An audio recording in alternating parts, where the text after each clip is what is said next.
Halo, Assalamualaikum. Perkenalkan, nama Ustazah Novianti Amelinda. Bisa kalian panggil Ustazah Novi.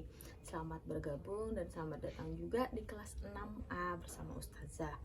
Nah, karena ini belum memungkinkan untuk kita belajar dari sekolah, kita mulai pembelajaran dengan daring dulu ya.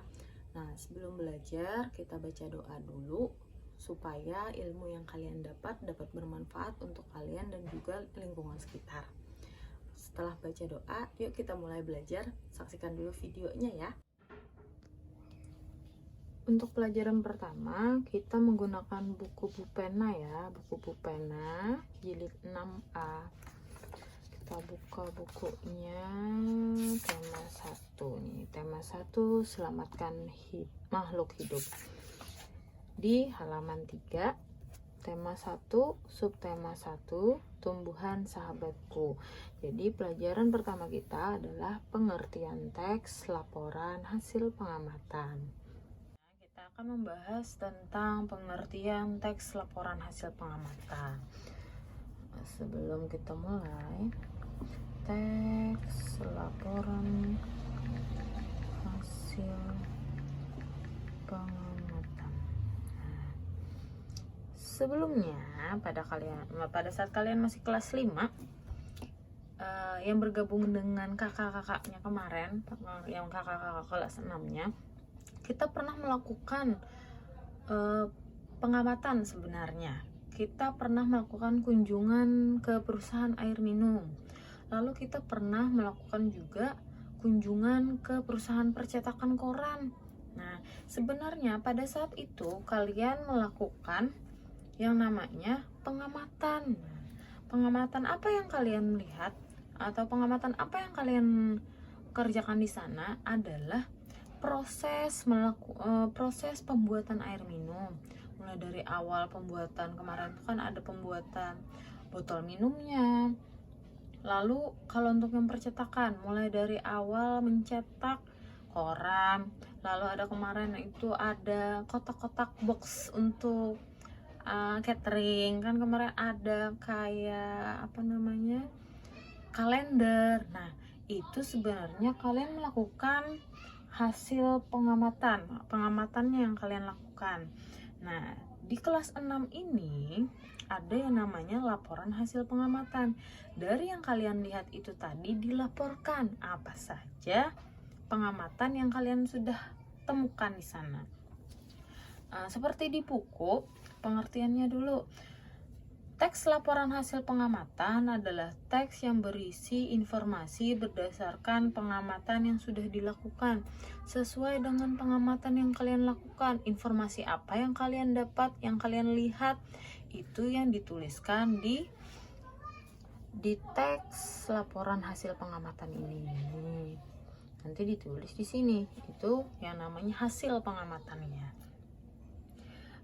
Di sini Ustazah ambil contoh lagi, kita sesuaikan dengan buku, bukan pengamatan yang tentang perusahaan air minum atau percetakan yang sudah kalian bisa kunjungi.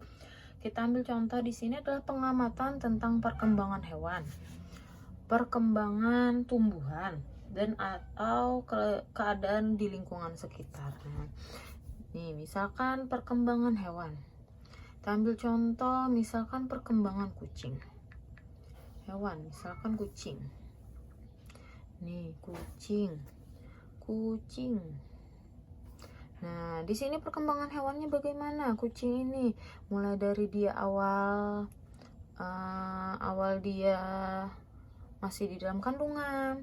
Perkembangannya bagaimana, usia kehamilan si induknya kucing, itu mulainya, itu yang kalian amati. Lalu bagaimana dia saat dia sudah melahirkan, apa yang dilihat dari si anakannya kucing ini. Nah, itu yang akan kalian tulis di hasil pengamatan ini.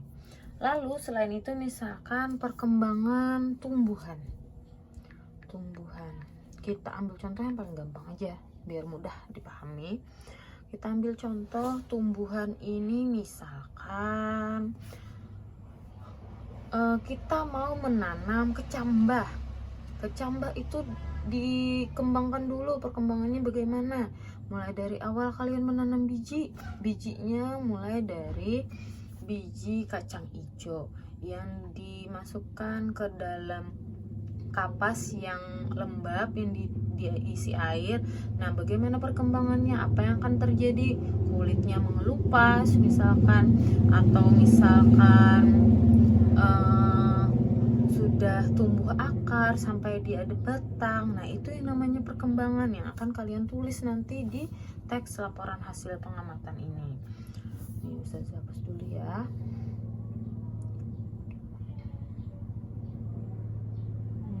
Kita hapus dulu. Nih, lalu secara umum teks laporan hasil pengamatan berisi yang pertama informasi umum, yang kedua kumpulan fakta-fakta, dan ketiga simpulan. Kita bahas satu-satu. Yang pertama dulu, informasi umum. Informasi umum. Kita nih, informasi umum. Informasi umum di sini adalah laporan hasil pengamatan. Itu informasi apa yang kalian mau amati. Misalkan kita ambil contoh aja perkembangan hewan, perkembangan kucing misalkan. Itu adalah informasi umumnya. Oh, berarti yang kalian akan bahas di sini adalah tentang si kucing, bukan ayam lagi yang dibahas nanti, atau misalkan burung, atau misalkan sapi. Tidak. Jadi sesuaikan dengan informasi umumnya apa. Anggap aja judulnya. Kalian temanya mau apa? Kalau misalkan perkembangannya itu perkembangan si kucing, nah berarti informasi umumnya adalah kucing. Lalu yang kedua, kumpulan fakta-fakta. Nah, kumpulan fakta-fakta. Kumpulan fakta-fakta. Oke. Ambil contoh kumpulan fakta-fakta ini adalah meneruskan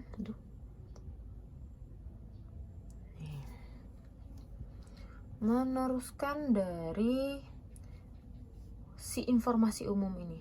Kumpulan faktanya apa yang kalian dapat dari informasi umum? Kita ambil contoh tadi kan perkembangan si kucing.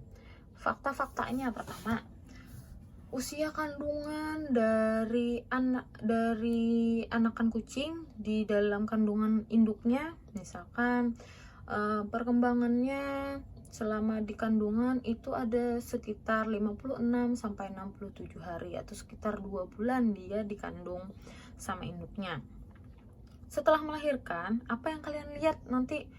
Apakah si bayi kucing ini sudah ada tumbuh bulu yang banyak kayak yang sudah dewasa, atau misalkan hanya kelihatan cuma rambut-rambut kecil?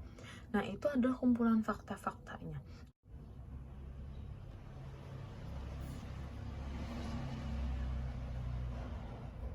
Yang terakhir isinya adalah simpulan.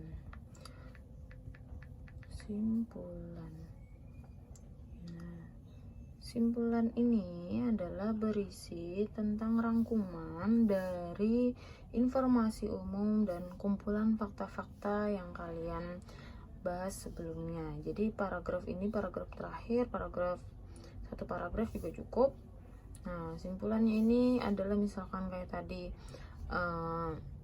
si hewannya ini hamilnya berapa bulan, lalu bentukan anaknya bagaimana, kulitnya bagaimana. Nah, itu disimpulkan lagi dalam satu paragraf.